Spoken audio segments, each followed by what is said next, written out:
آپ کو جو کچھ بتایا جاتا ہے یہود کے بارے میں، اس میں سچائی کتنی ہے؟ اس میں ذاتی بغض ہے یا واقعتاً یہ قوم ایسی ہے؟ تو وہ قوم ایسی قوم ہے، اگر آپ کے پاس ٹائم ہو نا، آپ اس قوم کی خصلت کو جاننے کی کوشش کریں گے، ہر خرابی کے پیچھے اس کا ہاتھ ہے، ہر خرابی کے پیچھے اس کا ہاتھ ہے۔ ہمارے یہاں جو فرقے بن گئے، یہ اہل تشیل کا فرقہ بنانے والے کون ہیں؟ یہودی ہیں، عبداللہ ابن سبا کون تھا؟ یہودی تھا۔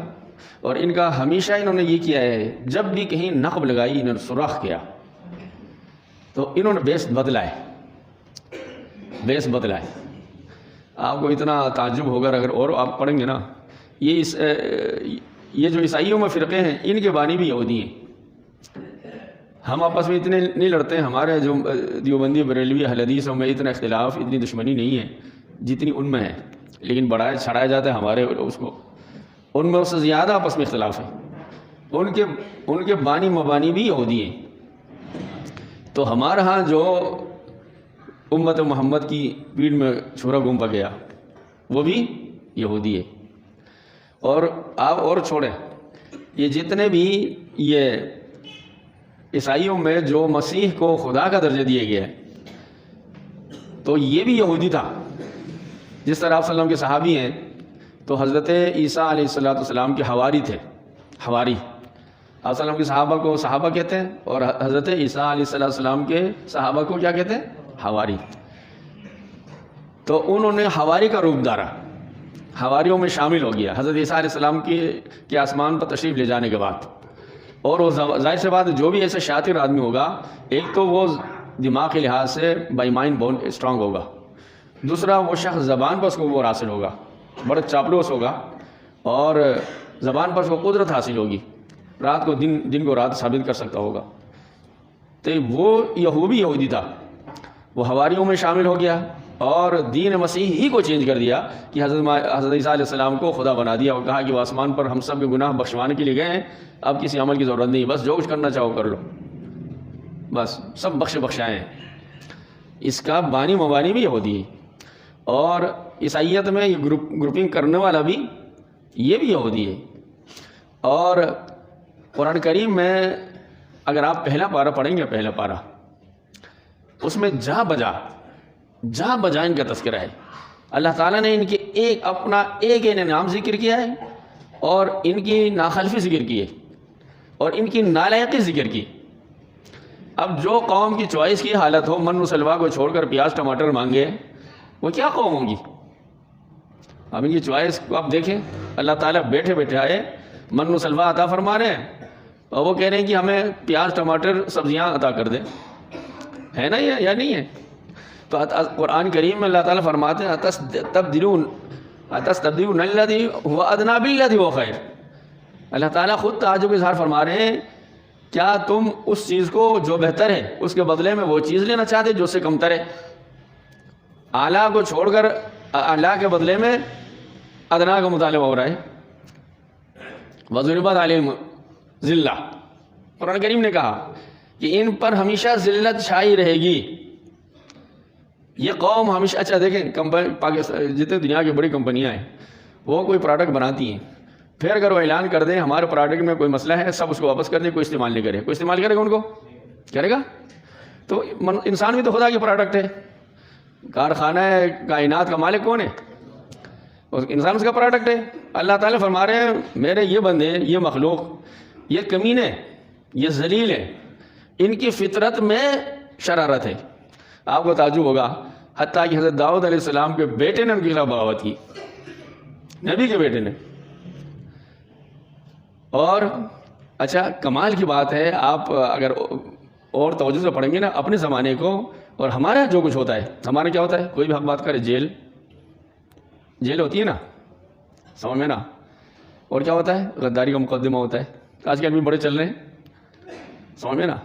اور دھمکی دی جاتی ہے، اور کیا بولے؟ دہشت گرد کہا جاتا ہے۔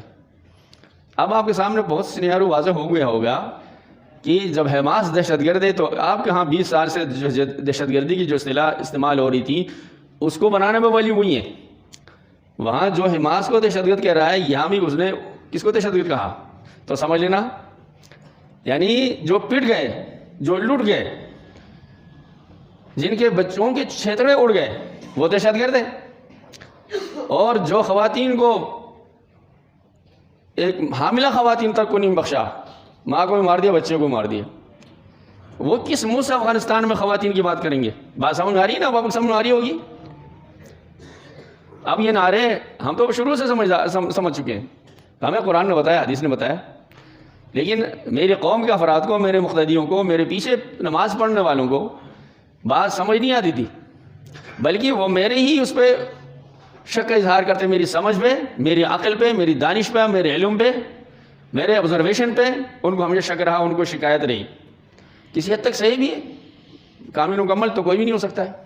اور اگر تنقید جب تک رہے اصلاح چلتی رہتی ہے، جب تنقید ختم ہو جاتی ہے تو یہ خطرے کی گھنٹی ہے. ہم اس کو پازیٹیو لیتے ہیں، نگیٹیو نہیں لیتے. لیکن تنقید اتنی بھی نہیں کرو کہ اصل گامی سے پیچھے رہ جاؤ. آپ ایک عالم کو اس کائنات میں ڈیجیٹل دور میں مس فٹ سمجھو، وہ اس زمانے کے ساتھ چلنے کا اہل ہی نہیں ہے. میں کتنی بات ہوتی دوستوں سے، یار یہ ایسے دور ہے، یہ ویسا دور ہے، یہ تو ڈیجیٹل دور ہے، یہ تو گلوبل ویلمس کا زمانہ ہے، یہ تو معلومات کے رسائی کا زمانہ ہے، فاصلے سمٹ گئے، خبریں منٹوں میں پہنچ جاتی ہیں، ہم اپنے گھر کے دوسرے کمرے کا پتہ نہیں ہوتا ہے، سمجھ میں نا، اور امریکہ کا پتہ ہوتا ہے، کھڑے کھڑے خبریں پہنچ جاتی. تو میں نے ان سے کہا تم کتنا آگے گئے ہو مجھ سے، میں تو ڈیڑھ اینٹ مسجد کا ملا ہوں، تم ماشاءاللہ تم تو دین تو سیکھا ہی نہیں. تم سے اگر نماز کے فرائض پوچھیں گے کسی کو پتہ نہیں ہوگا، سورہ اخلاص کا ترجمہ کسی کو معلوم نہیں ہوگا، 4 سورتوں کے علاوہ قرآن اس کو آئے گا نہیں، سمجھ میں نا. تو دین سے تم ہو بے خبر. تم دنیا میں کتنا آگے ہو بتائیں، ہم سے کتنا آگے؟ دنیا میں آگے ہوتے تو پاکستان سائنس میں آگے ہوتی، پاکستان آگے ہوتا نا سائنس میں، ترقی میں، ریسرچ میں. پاکستان آپ کی وجہ سے پیچھے، ہماری وجہ سے تھوڑی پیچھے. آپ پورے پاکستان کے تمام ادارے جتنے بھی ہیں، چھوٹے سے بڑے ادارے میں، اوپر سے نیچے تک ایک عہدیدار آپ کو عالم نہیں ملے گا. ملے گا بولو بھائی. تو آپ کس طرح کہہ سکتے ہیں کہ آپ کی وجہ سے ہم پیچھے رہ گئے؟ ہم نے آپ کو نماز پڑھنے کو کہا، وہ تو پڑھتے نہیں. روزہ رکھنے کو کہا، رکھتے نہیں. صدقہ کرنے کو کہا، وہ کرتے نہیں. انصاف کرو، وہ نہیں کرتے. ناپ تول میں کمی بیشی نہیں کرو، دھوکہ مت دو، دغا بازی مت کرو، بہنوں کا حق مت دباؤ، بڑے چھوٹوں کا فرق کرو، بزرگوں کا احترام کرو. ان میں سے کوئی کام کرتے نہیں جو کرنا چاہیے، جو فطرت کے آئین مطابق چیزیں. تو یہاں کہاں تو ہماری بات مانو گے؟ اس میں تو ہمارے پر چل جاتے ہیں، ہم تو اس سے بے دخل ہیں، ہم تو مین اسٹریم ہی سے بے دخل ہیں. یہاں جو حکومت کی جو مشیری کام کرتی ہے ان میں سے تو مولوی بے دخل ہے یا نہیں ہے؟ کوئی سیکرٹری ہے کسی ایک شعبے میں؟ کوئی سیکرٹری، کوئی مولوی کبھی رہا ہے؟ کوئی نہیں رہا. اور کیا پتہ، یہ بھی اللہ کا مہربانی ہو کہ اگر عالم ہوتے وہ کام صحیح نہیں کرتے تو ہم اور بدنام ہو جاتے. اب تو ایک آس تو ہے نا، آپشن کھلا ہے، ہو سکتا ہے یہاں کے سدھار ہے. باقی یہ غیب کی باتیں، اللہ تعالیٰ کب اصلاح کا عمل یہاں پیدا ہوتا ہے. آپ روڈ پہ جائیں، اتنی اذیت، مجھے تو اتنی تکلیف ہوتی. ایک آدمی بھی گاڑی صحیح نہیں چلاتا، ہمیشہ یہ جتنے رکشے والے، بس والے، ہمیشہ ترچے کر کھڑے کریں گے. اس کو قطعاً ٹریفک کا اس کا خیال ہی نہیں، وہ انسان ہی نہیں. ان کے جبھی تو اللہ تعالیٰ یہ ڈرائیور کے بھی آباد ہوتے نہیں ہیں، کیونکہ یہ پورا دن لوگوں کو اذیت دیتے ہیں. اس میں آپ کو کہا کہ ڈرائیور آباد ہوتا آپ نہیں دیکھیں گے. آپ میں سے کوئی ڈرائیور ہے نا؟ آپ اس ذہن، اور یہ چھوٹی نیکی اتنی بڑی نیکی ہے، اتنی بڑی نیکی بن جاتی ہے. آپ کسی کو موقع دیں کبھی، وہ بھی دوڑ رہا ہے آپ کو کراس کرنے کی، آپ نے رک گیا، اس کو موقع دیا، وہ کتنا سلوٹ کرے گا آپ کو. آپ کر یہ چھوٹی نیکی کر کے دیکھیں. آپ روڈ اس نیت سے نکلیں کہ میں نے آج لوگوں کی دعائیں لینی. اپنے گھر تک پہنچے اور ایک آدھا منٹ صبر کر لیں، آدھا منٹ بھی نہیں، سیکنڈوں کے حساب سے صبر کر لیں، دوسروں کو موقع دیں. دیکھ لینا کتنی دعائیں آپ کو ملتی ہیں. یہ ہم نہیں کریں گے. ہم جب خالی روڈ ہی سے اندازہ ہوتا ہے ہمارے قوم کہاں جا رہی ہے. اس کو کون درست کرے گا؟ میں کروں گا. کون کرے گا؟ وہ ٹریفک والا کھڑا ہے، وہ بھی تمہارا بندہ ہے، ہمارا بندہ نہیں ہے جس کو تم نے کھڑا کیا. ہمارا کیا روزانہ وہاں ڈکیتی ہوتی ہے، جیب کترے آتے ہیں. اچھا وہ الگ لوٹ کے لے جاتے ہیں، موبائل کھڑی ہوتی ہے وہ الگ لوٹ کے لے جاتے ہیں. یہ بھی شریفوں کا کو لوٹتے ہیں، وہ بھی شریفوں کو لوٹتے ہیں. یہ دن کے ڈاکو ہیں، وہ رات کے ڈاکو ہیں. ایسے ہی ہے نا. اور بہت سارے انہی میں جو یہ وردی پہن کے بیٹھتے ہیں، دن میں یہ معلومات لیتے ہیں، رات میں کیا کرتے ہیں؟ بیس بدل کے یہی ڈاکو بن جاتے ہیں. یہ کون ہے؟ کون اس کو صحیح کرے گا؟ میرا تو اتنا خون کھولتا ہے میں بتا نہیں سکتا. اتنا خون کھولتا ہے ان کو دیکھ کے. میں چاہتا ہوں ان کی ویڈیو بناؤ، روزانہ میں اپلوڈ کر دو. تو میرے بھائیوں تو ہم تو سیم ٹو سیم یقین جانے ہم یہودیوں کے نقش قدم پہ ہیں. انہوں نے اپنے انبیاء کو غداری کا لقب دے دیا, انہوں نے اپنے انبیاء کو جیلوں میں ڈالا, انہوں نے اپنے انبیاء پہ سختی کی, اور اس امت کے علماء جو ہے بنی اسرائیل کے انبیاء کے درجے پہ ہیں. علماء امتی کا انبیاء بنی اسرائیل, آپ صلی اللہ علیہ وسلم کی حدیث ہے. تو یہاں اس امت کے علماء کے ساتھ وہ سلوک ہوتا ہے, غداری کا مقدمہ. یہ تو واحد پہلی مرتبہ یہ عمران خان میں غداری کا مقدمہ آ گیا نا. اب لوگ سمجھ رہے ہیں یہ غداری کا مقدمہ جھوٹا ہوتا ہے, یہ ایسی لوگوں کو پسانے گی. اب جا کے کچھ لوگوں کی آنکھیں کھلی جب خود ان پہ بجلیاں گری, ان کے نشیمن جلنے لگے نا, سمجھے نا, تو کچھ لوگوں کو عقل آئی یہ سب اپنی ذاتی غرض کے لیے یہ سب جتنے بھی یہ تانوں کے ٹائٹل ہیں یہ کریٹ کیے جاتے ہیں. کہیں بھی یہ رکھے ہوئے تھے, ان کے اصل جگہ میں یہ رکھے, جس پہ چاہے چسپان کر دیں لا کے, یہ چپ جس پہ بھی لگا دیں, غداری کا, دہشت گردی کا, اس کا.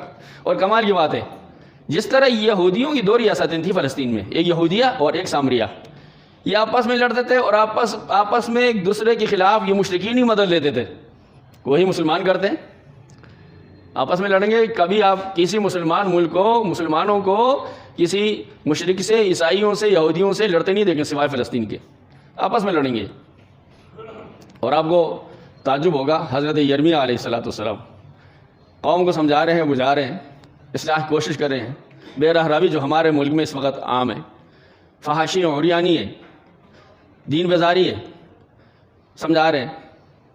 قوم کہہ رہی ہے کہ بھائی تمہیں کیا حق, چپ ہو جاؤ, کچھ نہیں بولو, تم ہماری زندگی اجیرن نہیں کرو, ہماری زندگی مداخلت نہیں کرو, ہمیں جینے کا حق دو, ہماری مرضی, چوائس ہماری. تم کون ہو, تم فتویٰ مت دو, ہم جانے, ہمارا رب جانے, فیصلہ تم نہیں کرو, روز حشر ہوگا. یہی باتیں جو ہمیں یہاں کے جاتی نہیں ہوگی. اور نبی تو کیسے رک سکتے ہیں اپنے کام سے, رکے نہیں, پکڑا ان کو, قائد میں ڈالا, غداری کا مقدمہ بنا دیا. آخر میں کیا کیا, دونوں ٹانگوں میں رسی ڈال دی. کیا کر دی, بولو, رسی ڈال دی اور پرانے کنویں میں لٹکا دیا, اور جان نکلنے تک الٹا کر کے لٹکا دیا. ایک نبی کے ساتھ ہی ہو. اور یہاں بھی ایسا ہوتا ہے, ذرا کالی کوٹری میں جا کے دیکھیں کیسے علماء کو پیٹتے ہیں, کیا حالت ہوتی ہے, کتنی اذیت دیتے ہیں, کیا کچھ نہیں ہوتا. Same to same. اور اب آج کی حالت تو آپ کو پتہ ہے, جو ہماری دنیا کی محبت, یعنی حضرت طالوت کو اللہ نے ان کے لیے بادشاہ بنایا, اور نبی کی زبانی انہوں نے کہا ہمیں ایک بادشاہ دے دیں, ہم کافروں سے لڑنا چاہتے ہیں. اللہ تعالیٰ نے نبی کے ذریعے ان کو طالوت کا بادشاہ بناؤ. وہ کیا کہہ رہے ہیں, یہ ہمارا بادشاہ نہیں بن سکتا, اس کے پاس پیسہ نہیں ہے. یعنی ان کا ہاں عزت کی بنیاد کیا تھی, کیا تھا, اور آج بھی کیا ہے, پیسہ پیسہ پیسہ پیسہ پیسہ پیسہ. Same to same.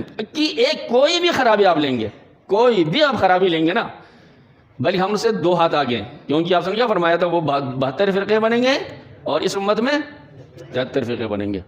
اس وجہ سے میرے بھائیو ہم سب کو اپنا قبلہ درست کرنے کی ضرورت ہے, اور صحیح دین سمجھنے کی ضرورت ہے. اور دین پرائے کی چیز نہیں ہے, اپنے لیے زندگی موت کا مسئلہ ہے, اس کو سمجھیں. اور کمال کی بات ہے, نیکی کی ویلیڈیٹی کبھی ختم نہیں ہوتی. دنیا کا کوئی بھی کام کریں گے نا, اس کی ویلیڈیٹی ختم ہو جائے گی جب انسان مر جائے گا. یعنی شام کو کھانا کھایا, ویلیڈیٹی ختم ہے, صبح بخانا بن گیا. اچھے کمرے میں سویا, ختم ویلیڈیٹی. لیکن نیکی کی ویلیڈیٹی 10 روپے جسم پہ لگا دیا, 10 روپے آخرت میں جمع کیا. آپ جب تک جنت میں ہیں اس پیسے کی وجہ سے, اور جنت سے آپ نکلیں گے نہیں ہیں, تو اس 10 روپے کی ویلیڈیٹی بھی, بولو, سمجھ میں آ رہا ہے؟ اس کو ذہن میں رکھیں گے, اللہ تعالیٰ آپ کا ہاتھ کھول دیں گے, دل سینہ چوڑا ہو جائے گا, خرچ کرنے کی عادت پیدا کریں گے. جب بھی آپ پیسہ خرچ کریں گے نا, ٹماٹر لے رہے ہیں, پیاز لے رہے ہیں, سمجھ لینا یہ سب رات گئی, ان میں سے 10 روپے نکال دیا, اللہ کے راستے میں خرچ کیا, وہ